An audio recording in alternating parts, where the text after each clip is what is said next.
ধরো আত্মসম্মান বোধ, হ্যাঁ, মানে যেটাকে আমরা বলছি ধরো self respect, self dignity, self esteem,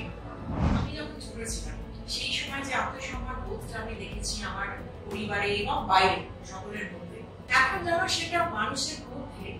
মনে হচ্ছে যেন কমে যাচ্ছে। মানুষ নিজেকে না ভীষণ সহজ করে ফেলছে।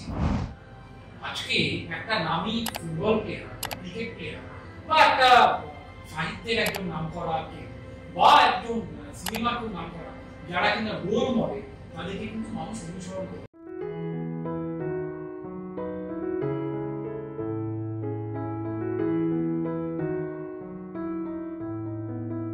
দেখো, একটা যে কোনো জিনিসের ফরম্যাট যে মানুষ তাকে যেন মিস করে, সেইটা তো একটা রয়ে যাবে যে কোথায় আমায় গিয়ে সরে দাঁড়াতে হবে, কোথায় আমায় গিয়ে জায়গা দিয়ে দিতে হবে, না আর নয়, অনেক হচ্ছে। সেই মূল্যবোধটা এখন কিন্তু প্রচন্ড ভাবে ক্ষয়িষ্ণু, আমি বলতে বাধ্য হচ্ছি তোমার জেনারেশন। তার কারণ এটা কিন্তু সর্বস্তরে এবং এটা কি জানো, এটা আরেকটা কারণ হচ্ছে ভোগবাদটা এমন লেভেলে, যার ধরো মাসে 1 টাকা ইনকাম, সেও যদি মাসে 1 কোটি হয়, তাহলে কিন্তু আমার আরো ভালো হয়। কেন দেব? এটা কি আছে, তুই 1 কোটি টাকা নিয়ে সন্তুষ্ট থাক না। আর যে লোকটা, আমি তো পুরুলিয়া যাই, আমাদের একটা সংস্থা আছে কলাপি, সেই কলাপির পক্ষ থেকে আমরা পুরুলিয়ার একটা বিদ্যাসাগর শিশু শিক্ষা নিকেতন করে তাদের সেই বাচ্চাদের আমরা যতটা পারি সাহায্য করি, কলাপি থেকে তাদের গান শেখায়। পশ্চিমবঙ্গের 2 জায়গায় সাংঘাতিক ভাবে দারিদ্র আছে। একটা হচ্ছে গিয়ে সুন্দরবন অঞ্চলে, আর 2 নম্বর হচ্ছে গিয়ে পুরুলিয়া। মানে তুমি না গেলে বিশ্বাস। কিন্তু আমি যে মূল্যবোধের প্রসঙ্গে সেই রেসিডেন্সিয়াল স্কুল 4 বছরের থেকে বাচ্চারা তারা থাকে, একটা 4 বছরের বাচ্চা সে নিজের বাসন মাজছে, লাইনে গিয়ে খাবারে দাঁড়াচ্ছে, রাত্রিরে শুচ্ছে। বাবা মারা কিন্তু 4 বছরের বাচ্চাকে হোস্টেলে রেখে দিল, কিন্তু হোস্টেল ওখানে থাকছে। এবং যখন ক্লাসে ঢোকে তারা কিন্তু ওই যে তাদের যে পায়ের চটি, তুমি একটা চটি এর ঝাড় বেঁধে যে রেখেছে ক্লাসের বাইরে 40 জোড়া হাওয়াই চটি, ওদের তো হাওয়াই চটি ছাড়া জুতো নেই, তো হাওয়াই চটিটাকে এত সুন্দর ভাবে রেখেছে না, তোমার মনে হবে কার। তা এই বোধটা আসছে না। ওই যে বুনিয়াদী শিক্ষা, আমি তোমাকে প্রথম থেকে যেটা বলছি, বুনিয়াদী শিক্ষা যদি একটা বাচ্চা না থাকে, সেখানে কিন্তু বিপদ। আগামী দিনে কিন্তু এই বুনিয়াদী শিক্ষার অভাবটা প্রচন্ড ভাবে প্রকট হয়ে আসবে। এই দাদু ঠাকুমা থাকাটা যে কতটা ইম্পর্টেন্ট, মানে তুমি চিন্তা করতে পারবে না। আমার তো মনে হয় তোমারই একটা আলাদা করে একটা সাক্ষাৎকার বলতে কি জানো তো, মানে আমার মানে এটা সত্যি কথা যে আমার বাবা মা থেকে আমার দাদু ঠাকুমার সঙ্গে কিন্তু অ্যাটাচমেন্ট বেশি। ওদের সঙ্গেই আমার ম্যাক্সিমাম টাইম আমি ওদের সঙ্গেই থাকতাম। আমার বাবা তো ট্রান্সফারেবল জব ছিল, বাবা তো বেশিরভাগ সময় থাকতো না। তো দাদু ঠাকুমাই মানে আমার সবকিছুই, তাদের থেকেই আমার সব বেশিটা শেখা। কারণ হচ্ছে কি, দাদু ঠাকুমারা যারা ছোটবেলায় রূপকথার গল্প বলা, বা এই যে আমি একটু আগে বলছিলাম তোমার যে এই যে তুমি আগুনে হাতটা দিও না বাবু, তাহলে তোমার কিন্তু হাতটা পুড়ে যাবে, এই ভালো মন্দের ভেদটাকে শেখাটা, এই যে বোধটা, এই বোধটা সঞ্চালিত করে হচ্ছে গিয়ে দাদু ঠাকুমারা ছোটবেলা থেকে, যে তুমি এটা করবে না বাবা, তুমি এটা করলে এটা কিন্তু অন্যায়। তার মানে দেখো যে জিনিসটা আমি মানে আমরা দেখছি যে এই যে ধরনের মানুষরা, যারা এই যে একটু আগে আলোচনা করলাম যে একটা লেভেলে তারা পৌঁছে গেছে, তাদের কোটি কোটি টাকা আছে, সবকিছু আছে, তার সত্ত্বেও তারা বুঝতে চায় না যে এইবার আমাকে থামতে হবে। তার মানে এরা তো ধরো অনেক আগে থেকে পৃথিবীতে এসেছে, আমাদেরও হয়তো কিছু আগে এসেছে, তো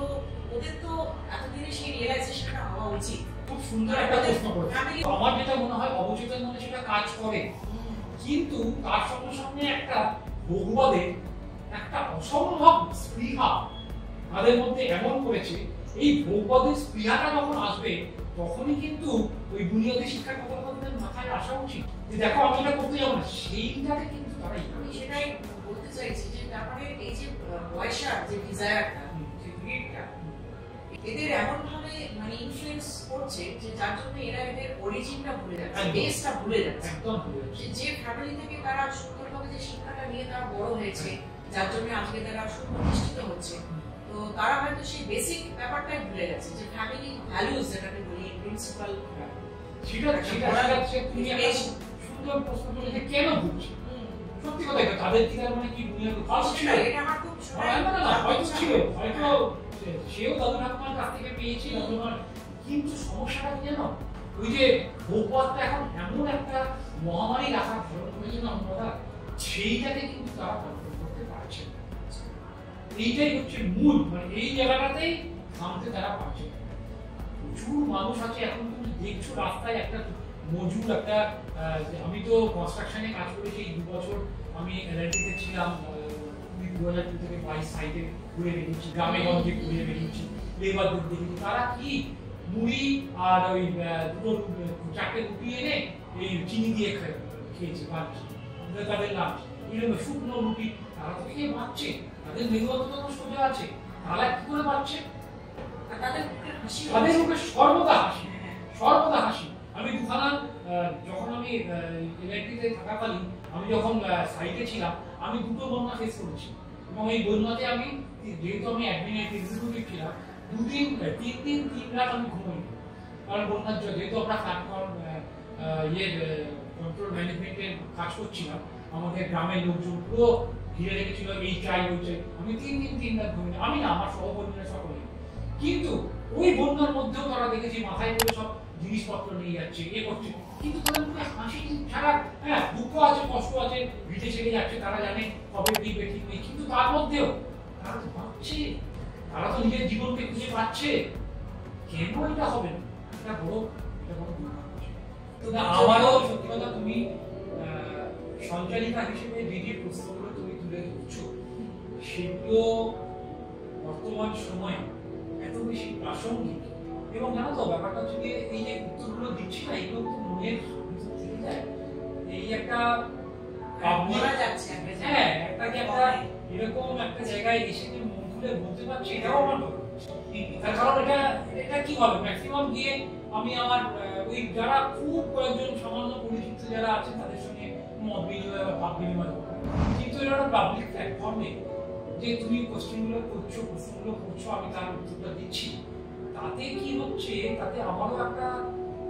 বলতে পারো একটা আত্মতুষ্টি আসছে, খুব আনন্দ পেলাম সত্যি। তো আমি এবার তোমার কাছে যে